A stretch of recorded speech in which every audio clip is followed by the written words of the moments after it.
Hey everybody, welcome back to Kayfabe Critique. I'm David. I'm Jason. Man, hand me another one of them. Good. So, what we're going to talk about now is AEW, All Elite Wrestling. We are on the road to Double or Nothing. And I'm mad I don't have tickets. Yeah, absolutely. I mean, which, hard to get tickets. I mean, Double or Nothing sold out in 4 minutes.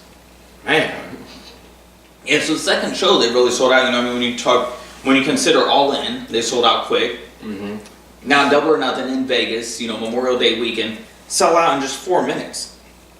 12,000 seat arena, selling out in 4 minutes. I mean, TNA wasn't selling out 12,000 seat arenas. Even now, I mean, I know it still exists as Impact Wrestling. It's not selling out 12,000 seat arenas. WCW, you know, took a while to get the momentum going to be able to sell out that size of an arena. Towards the end of WCW, it was no longer selling out that size of an arena, so there's definitely momentum here. Mm-hmm. And this could be a sign of how big this could be. Oh, easily. I mean, they've got a buzz about them that some of the other, like, I remember when TNA was first starting up, they didn't have nearly this kind of buzz. I mean, when they were doing their weekly pay-per-views and stuff like that, Right. They didn't have a buzz like this. Yeah, had I not, I mean, at that time when TNA was starting, had I not been reading wrestling websites, Mm-hmm. I wouldn't have known TNA was going on. Right. I currently really don't look at wrestling websites, but I know AEW is coming. Oh, yeah. So it's definitely picked up that buzz. And to kind of illustrate the buzz, there's reports that had you, granted that it sold 12,000 seats, but there's reports that if you look at it, there was 43,000 people in queue trying to buy tickets. 43,000 people, they had the arena to fill it. I mean, that would be a huge show for your first show to kick off. Yeah. So now they know what they can do. I mean, they know they can put on an event on the caliber that can fill, that can put 40,000 people in the seats. So, I mean, it just gives you something to think about for going forward. Yeah, so the excitement's there. You know, we kind of talked about that when we previously looked at AEW. The excitement's there. And we had mentioned the financial backing. So we know the backing of the Khan family. You know, Tony Khan, you know, his father is a billionaire, you know, made his money in the auto parts industry. Mm-hmm. You know, he created, you know, this revolutionary bumper that made him a billionaire. He went on to, of course, you know, sell other auto parts. The family owns the Jacksonville Jaguars. Mm-hmm. Tony Khan is the head of stats and analytics. Mm-hmm. So he brings a different perspective there. And not only that, but I mean, he's been a lifelong wrestling fan. So you're talking about a lifelong fan with a knack for looking at numbers, analyzing what works, what doesn't work. Part of that, because it's the NFL, he's analyzing what people want to watch, what they, you know, like on TV, what kind of markets and demographics work in the television, and the financial backing of a billionaire. Sounds familiar. Right, so, yeah, I mean, the last time you had the financial backing of a billionaire against Vince McMahon was WCW. Right. And that gave us the Monday Night Wars and gave us some of the greatest television in wrestling history. And so, you know, kind of like I mentioned, Tony Khan became a fan at a young age, was doing everything he could to get his hands on wrestling. You know, he became a tape trader. Like, he would, initially it was like it started off him calling all these local video stores, trying to get his hands on any sort of tapes he could, and then he started getting, you know, more rare and rare tapes. Like, you know, like his father set an academic goal for him as a kid. When he hit that goal, he was going to be able to get anything he wanted, and what he chose to get was for his father to take him travel to go see an ECW event. So it's like kid could have asked for anything, and his goal was to go see ECW. ECW. Now, I don't know if I'd have chosen ECW, but hey, he's dedicated. But I mean, I would have loved to have visited the old ECW arena back in the day. I don't know if I'd have made out alive though. Yeah, you know, it's kind of interesting because, you know, I talked about, not only is he a lifelong wrestling fan, but he's wanted to own a wrestling company for a long time. Mm-hmm. And so it's not like they had to wait to do it. The financial means have always been there. But when you think about his analytical background, his approach to owning a wrestling company now is very interesting because he analyzed contracts and realized in 2019 there was going to be multiple contracts that were going to come up that was going to give him the people he needed. And, and that's where he's really started working to assemble this cast. And we've seen from Jericho tweeted out that, there were, basically he told WWE, we're not really interested in your talent. There's 6 people that you have that we want. So it makes you wonder, who are those 6 people? Are there contracts coming up this year or spread out going forward that were, key into him deciding that 2019 was the year to launch? That is brilliant because I like to analyze numbers and stuff like that, and even if he doesn't get all 6 of those guys, if he gets 1 or 2 of them, that's going to bring some legitimacy. And the guys he's already got, they're already legitimate as hell. Yeah, we know right now with the guys he has, we're going to see some high in-ring quality. Mm-hmm. There's a lot of criticism of, not thinking that they're going to be more focused on the in-ring ability and not, storytelling or characters, and that may hurt in the delivery, but they don't have a TV show right now to really broadcast that out there. But if, anyone who's went to YouTube and looked up Nightmare Family and seen, or just, searched through YouTube The Road to Double or Nothing, they're already building the stories on YouTube and kind of laying the foundation, like kind of showing character development and kind of getting some stories built out there, taking advantage of, the internet and people being able to watch YouTube for free. So really building yourself without TV. Exactly. And again, brilliant because you're getting the exposure of television without paying for television. Because if you buy TV, you gotta pay. It takes money to get on TV. Get on YouTube. How much are we paying to put this video on YouTube right now? Nothing. Exactly. But you brought up a good point. The cost of paying for television. Is TV the right way to go, or are they onto something with online? Should they go streaming or should they go television? I think they should go streaming because, the way they're doing it, I can't tell you the last time I just sat and watched Raw for 3 hours with just live without watching it on my DVR. I can't tell you the last time I did that. I said, man, I could watch the whole road to AEW just back to back to back to back to back. I could binge watch it. So they're definitely on to something.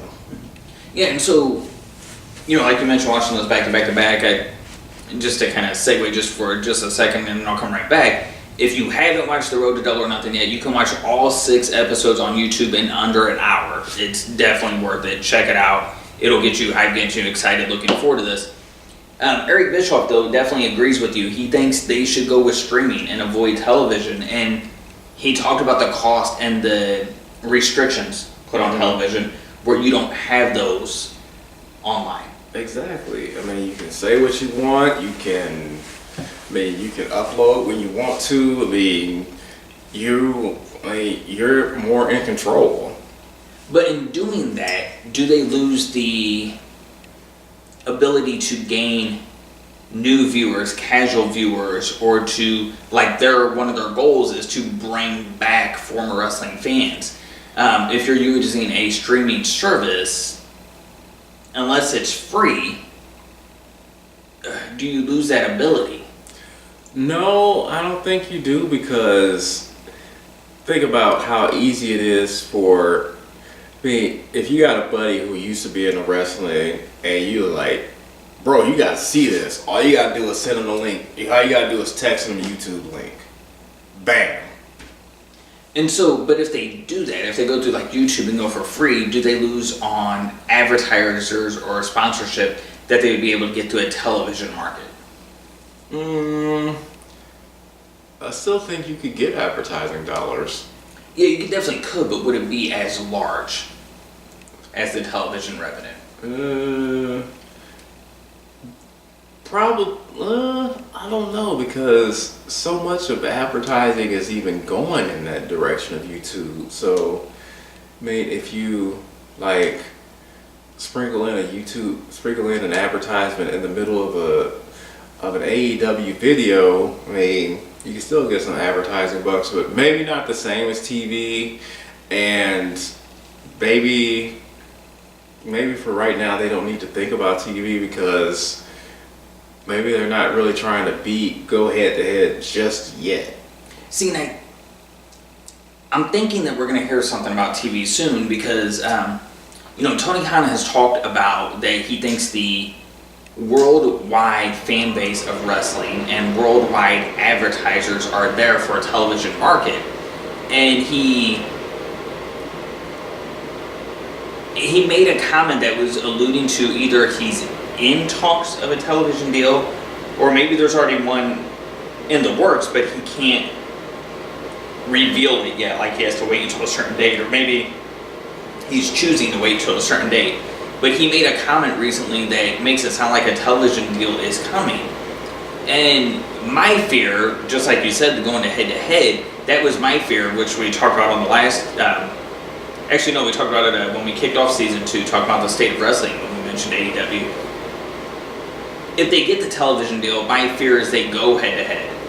Which I don't. My fear was they would go head to head, which I really don't want them to do. I don't want them to both be on Monday night at the same time, or Tuesday. Yeah, or Tuesday night, because it's like I want them to be in a spot to where they can get all the viewers from WWE to tune in and see them, and then hopefully they can keep a lot of those viewers, so that way they will pick up a large fan base. That fan base will continue to grow.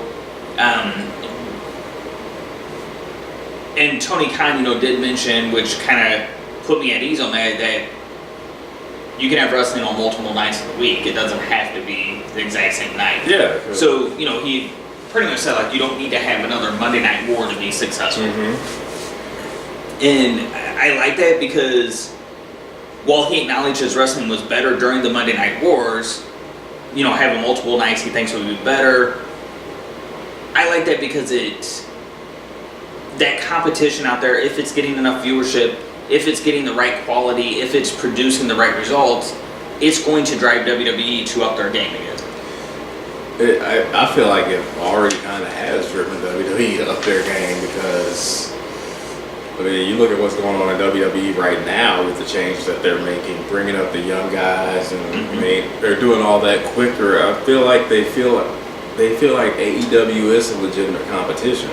I agree with you. I think they know the pressure's there. It was shortly after all the AEW announcements started being made that the McMahon family came out and made the announcement of, we're going to start listening to you, talking about the fans.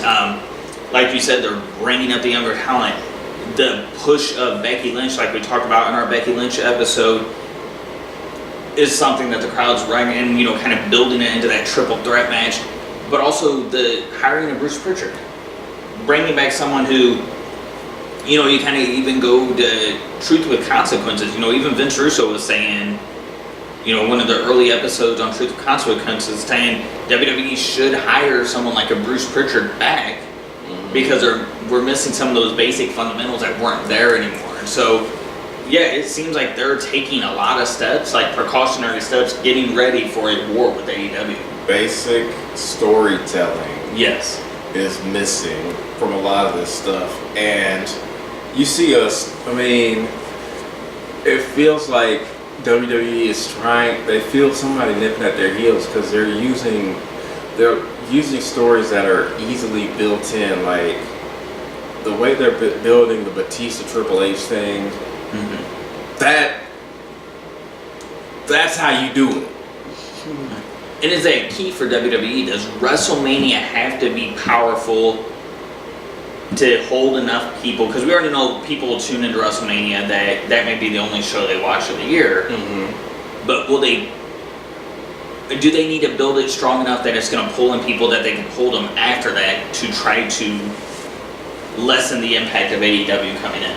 And if the AEW is going to be on a different night, I think it won't hurt. It's not as big of a threat, but it's still a threat. So yeah, you need to make WrestleMania the strong. It's your Super Bowl. You got to make it the strongest show of the year by far. And I can't lie, last year kind of disappointed. The year before was solid, but I think this year they're gonna bring it because, again, you feel like you got somebody nipping at your heels. You gotta step up. Yeah, and so it's not, it's interesting because, what we're talking about WWE putting on the biggest show of the year for WrestleMania, AEW is looking to launch their first show big. We know, we talked about, Tony Khan used his knowledge base and his, strengths as an analyst, to do research and find out, 2019 was the year with the number of contracts coming up. We know he's trying to appeal to a larger audience. They want to bring back fans that left. But there's a perception out there that the wrestlers are the guys running AEW, but it's not. You have a lot of really good businessmen behind this, not just the Khan family, but you have a CFO who has a master's in economics. He's been a top business consultant, and he's looking at the numbers and calculating the budget and understands the importance of opening up big. And so, that's definitely going to help that you have the right people in place behind it, working on it. We've already mentioned they got definitely the top talents there, people in the wrestling business. So you would definitely call them more the hardcore fans, know who Kenny Omega is, know who the Young Bucks are, know who Cody Rhodes is. We had talked about, previously, you have all those established stars, but is there one guy that they could bring in to get the mass appeal? I threw out CM Punk, you threw out Randy Orton. Anyone else you can think of that AEW, if they can get their hands on, would make a huge difference and be a game changer, an eye-opener? Well, I've heard rumors of Undertaker. He would definitely draw attention to AEW. I don't know. He makes me nervous because he's definitely, what would they portray him as? Because he couldn't be the Undertaker. He's definitely on the older side. I'd like to see him go out in WWE, but yeah, a name like that would definitely give some weight to your organization. He is. I feel like Taker is one of those guys that WWE is like, he can do whatever he wants to do. So, they would figure out a way. He could figure something out, but a guy like him, would give you would instantly legitimize you even more than having a guy like Chris Jericho already is bringing legitimacy. But you mentioned Punk, and you mentioned something about Punk earlier that's going to be going down that really kind of got the wheels turning for me. Yeah, he's going to be doing an autograph signing. Huh. Yeah, so he's doing an autograph signing at a same place where you're going to have members of AEW. So it's definitely, since I made that comment previously about bringing in CM Punk, he's going to be at this autograph signing. I definitely think he is the star to bring in there. And yeah, that's the guy. He would be the one guy I would get out there just to have him come out right off the bat and drop the type of promo that's going to get people to be like, did you hear what he said? Yeah, if he shows up at Double or Nothing, that crowd is going to lose their shit. Yeah, and so I would too. We're talking about, some of the stuff they're doing, that they could do differently. That was the key to Nitro success was WCW was trying to look at doing things differently. Eric Bischoff, his famous story of, creating a side-by-side list of what is WWE, how can we do that differently? And it worked. One of the things I saw that AEW is doing differently that really caught my eye and I thought was very interesting was doing a sensory-friendly approach. Yeah, I love that because It's being mindful. One of the things that I learned in school is that when you're speaking or doing something like a presentation or something like that, is to know your audience, and you want to be mindful that you want everybody to enjoy the experience. So for them to be doing what they're doing, I thought that was just a brilliant touch. Not to mention that I have a crush on Brandy Rhodes now. Shout out to Cody, you got a good one. And so, and it makes me wonder, so we see that, the Century Friendly is definitely unique. It's different. I like it as well. I think that's going to help you bring in a different audience, more audience, expand it. It's not going to limit your audience. And I'm wondering, what other kind of forward thinking are we going to see from AEW? Like, what are the analytics going to show? Like, what do the analytics know that we just haven't seen before? And, Steve Jobs used to have that famous saying that people don't know what they want until you show them. Are the analytics going to be onto something, and that wrestling fans just aren't aware of, wow, this is what I wanted, until it's right there in front of them? Yeah, I really like the way they use the press conference. They use the press conferences really to build their angles in the absence of TV right now. I really think that's. You see that happen with UFC at the weigh-ins, and sometimes you'll see it in boxing with the press conferences, with the exception of maybe Mike Tyson, like talking about eating Lennox Lewis's children or something like that. That was a little bit too far, but you think about the fact, okay, we don't have a TV show to show these guys on every week, so these people who are at the press conference, they're getting something live that's unexpected, because you see it, you don't expect stuff to break out of a press conference. Video goes viral, bam. Yeah, and whether you watch the press conference or you were actually there, they're loading it all onto YouTube. And you can go to the Nightmare Family, and YouTube's an interesting way to get the marketing and content out there. It's putting that buzz on the wrestlers. I'm loving the way they're building up Cody Rhodes' match.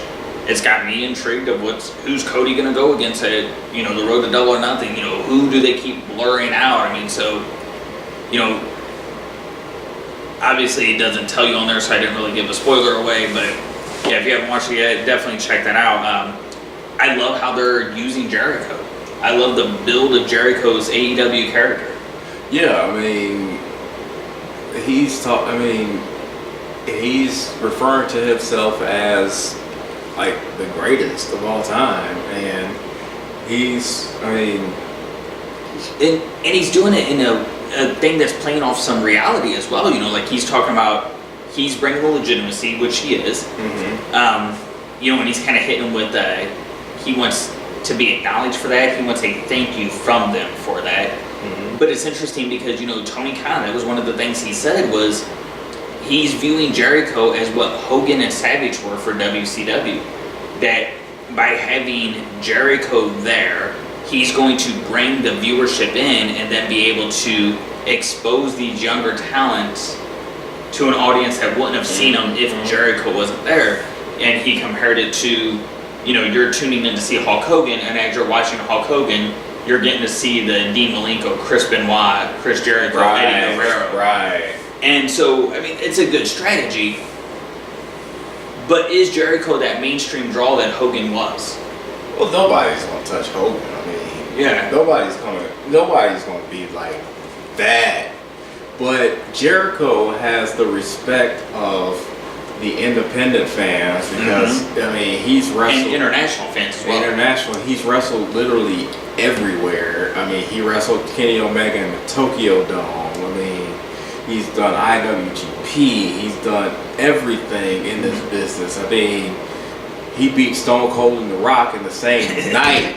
Yeah, absolutely. And when you talk about Jericho, you talk about a complete package. Right. He can talk. He's got the character. He always has a unique look. Over the years, he's changed his look. He's changed his approach, and it's always worked. And his in-ring ability is undeniable. So, I think Jericho is definitely a good move that's going to pull in the wrestling curiosity. If you could just get a little bit of mainstream appeal, I don't know if I still think a CM Punk shoot interview would get the viral going, and even if you don't know who CM Punk is, a shoot interview by him would go viral, and that would help get people to talk about it. But what else? I mean, so what else could they do? So I mean, you think about like you kind of had a cartoon era, like the 80s created the 80s WWE, the golden era killed the territory system. The new generation was kind of carrying forward to the golden era, and it became almost like a cartoon era. But then the NWO killed that. Mm-hmm. The NWO killed that, and then the Attitude Era changed the games in terms of adult content, complex stories, and swerves. I don't feel like we've truly seen a game changer since the Monday Night Wars, since when you had the NWO started and then the Attitude Era push it further. Is there anything AEW can do that's going to be the big game changer?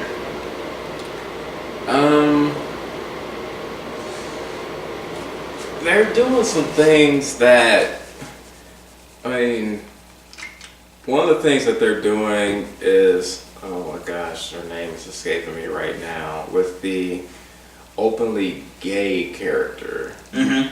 I mean, that's something to me, that's a game changer. I mean, charged to being what time we at right now, at 11:04, and this not being my day job for forgetting the name.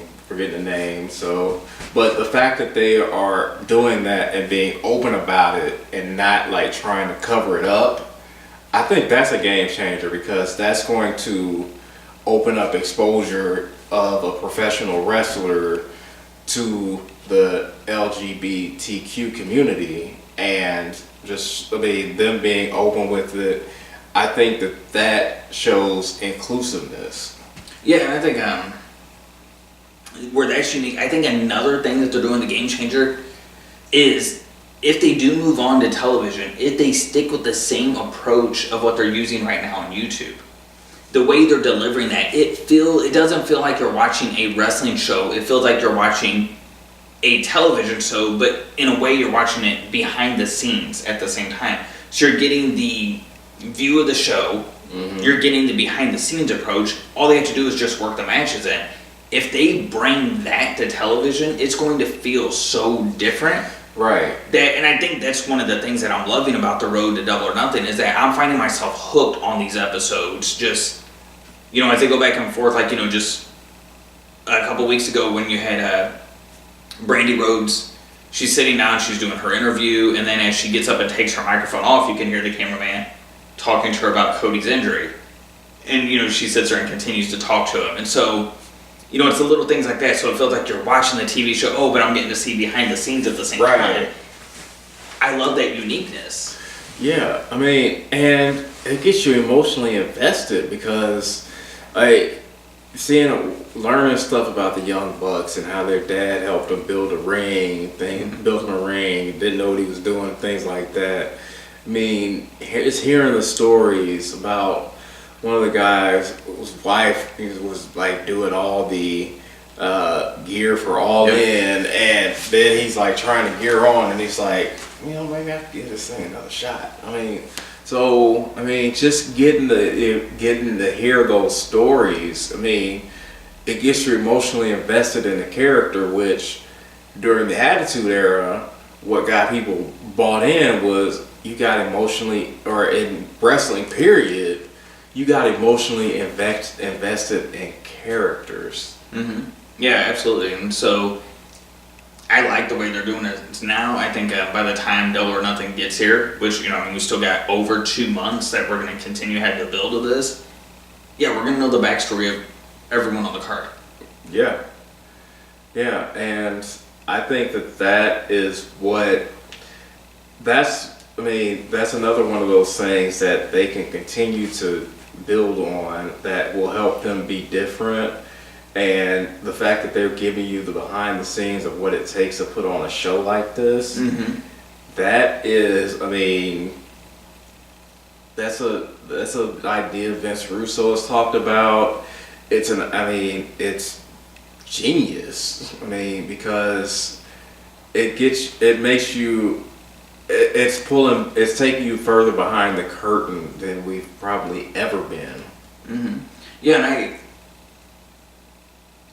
yeah, you're definitely right. You know, Vince Russo, has pitched that idea before, before any of this started. So, right now, a lot of people like to criticize his ideas. I mean, this is exactly what he had said of what he thought was the next evolution of wrestling. And we're seeing it play out, and it's working. But, you kind of said something there that I had never really thought of until you just said it. As they're building this, and they're building the emotional, connection to the characters, as they're showing us what it takes to put on this show and why they're doing it and how they're building this company, are we being sucked in to be emotionally connected to the company? Because we're watching it through these episodes get built. Are we being emotionally invested to make it want to succeed? Absolutely. Yeah, which is genius. Yeah, because it makes you want to. I mean, before I started watching these, I'd heard the buzz about AEW, but it's kind of like I don't know. But as I started watching these episodes, it's like I'm wanting to go buy an AEW shirt. I'm mad I couldn't get a ticket to All In. I'm like, I'm definitely planning on watching the pay-per-view. I want to do whatever. I want to see this thing get off the ground because I feel like, gosh, you can be part of something big. Yeah, and I mean, I think, I agree with you as well. Looks like we lost TV here. But I agree with you as well. When I look at... So when I look at... think about any time anyone has ever went head-to-head with Vince McMahon. It just hasn't worked out. He took down everyone in the territory system. And as he launched into the golden era, he took down the billionaire Ted Turner. ECW couldn't last. Even though he was, funneling money to ECW, he wasn't really telling anyone. And they really couldn't compete. TNA had no chance. No one's ever been able to put up a long-lasting fight. No one's ever been able to beat him. I don't know if he will lose, but just to have that level of competition out there is great. And so I agree with you as well. When this first started, I was like, yeah, it's another one coming out. And a lot of independent stars, you don't really have a ton of mainstream appeal right now. I don't know if it's going to work. People really haven't competed successfully with the WWE in 2 decades. Mm-hmm. And so I just was the same way. I was definitely skeptical of it, but as I'm watching these shows, I'm getting emotionally invested and I'm very interested. I'm wanting to see the road to Double or Nothing lead up so that way when Double or Nothing comes, I can watch it. I'm seeing they're going to put the AXS logo on the bottom. I don't know if that indicates that it might be like other events where you can go to the movies, pay the money, watch it on the big screen. I'm really hoping it does. But the one thing that I really hope everyone takes away, so like if you're watching this, listening to this, you're a wrestling fan. If you're looking up this stuff on the internet, you're reading about it on the internet, you're a wrestling fan. You may criticize the product, you may not like what they're doing right now, but the reason you're doing that is because you care. Because you want wrestling to be good. Because at some point in your life, you loved it. Maybe that was during the Attitude Era. Maybe it was the Ruthless Aggression Era. Maybe you're someone who misses the Golden Era, or someone who loves the Japanese style of wrestling or the luchador style, whatever it is.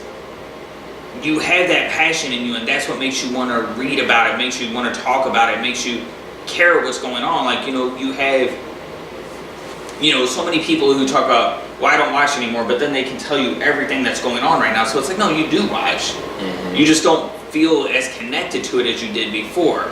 And, a lot of people, like we've discussed on the show before, the Attitude Era was their favorite era.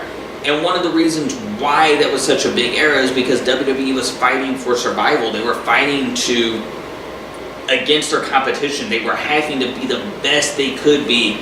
And on the other side, Nitro was having to do the same thing. So both sides were pushing each other to be better. So you should want AEW to succeed. You shouldn't criticize. You shouldn't be watching it just to criticize. I mean, you should be open-minded. If you want the excitement of wrestling to come back, if you want wrestling to be the best it can be, you should want AEW to succeed, because the better they are, the better it's going to push WWE. And then as WWE, steps up, as we're seeing, it looks like they're doing already. As WWE continues to step up and their product gets better, AEW continues. Forget that. AEW continues to lift the bar as well. So it's going to push both to get better, and that only benefits all the fans. Exactly. I mean, who was Magic Johnson thinking about during the summers when he was trying to get better? Larry Bird, and vice versa. So it's going to help. It helps make everyone better, and the fans end up winning. And again, when you think about what makes a good wrestling match, it's the story behind the wrestling match. But now they're telling you the story behind the show. Mm-hmm. It's like you just hope that the show goes off. I mean, because you're seeing what is going into it, the sacrifices and things like that. You're getting to know these characters. I mean, they dedicated this last episode to Luke Perry, who was Jungle Boy's dad. I mean, who's going to be wrestling in AEW. And I mean, they're getting you bought in because they want you to go all in, pun intended, with them. So give it a shot. Definitely give it a shot. I mean, don't make All In the only shot you give it. Definitely go check out the Road to Double or Nothing. Keep up with that. I mean, it's definitely something that you want to give a shot to. Yeah, so I'm definitely excited. We hope you guys like this episode. We'll definitely continue to cover AEW going forward. If anybody that's involved in AEW does check us out, I mean, loving what you're doing so far. The Road to Double or Nothing, it's unique. It's very intriguing. Got me very interested right now, and going to keep watching and hoping that we're going to see something really great out of there, so that way we have good wrestling across the board from both companies. Absolutely. I expect to see something great from it, and I'm excited to see where they are this time next year. Yeah, absolutely. And just from a personal standpoint, I'm really looking forward to Jericho Omega. I am too, and I'm looking forward to that. I'm also looking forward to Hangman versus Pac.